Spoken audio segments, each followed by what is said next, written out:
मुख्यमंत्री माझी लाडकी बहीण योजनेचा सध्या राज्यातील 2.5 कोटी महिलांना लाभ मिळतो। प्रत्येक महिलेच्या खात्यात प्रत्येक महिन्याला 1500 रुपयांची आर्थिक मदत मिळते। पण आता फडणवीस सरकारकडून निकष अधिक कठोर करण्याचा प्रस्ताव ठेवण्यात आलाय। निकषात न बसणाऱ्या महिलांना 1500 रुपयांचा आर्थिक लाभ मिळणार नाही। मुख्यमंत्री माझी लाडकी बहीण योजनेची घोषणा केली त्यावेळी सरकारकडून काही निकष ठेवण्यात आले होते। ज्या महिला आधीच एखाद्या सरकारी योजनेचा लाभ घेत असतील तर त्यांना लाडकी बहीण योजनेचा लाभ मिळणार नाही असे सांगण्यात आले होते। विधानसभा निवडणुका असल्यामुळे निकषाचे काटेकोर पालन झाले नव्हते।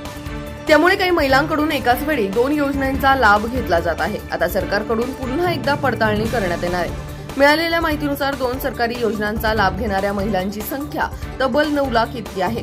राज्यातील 9 लाख महिला एकाच वेळी 2 सरकारी योजनांचा लाभ घेत असल्याची माहिती व तंत्रज्ञान विभागाच्या तपासात समोर आले।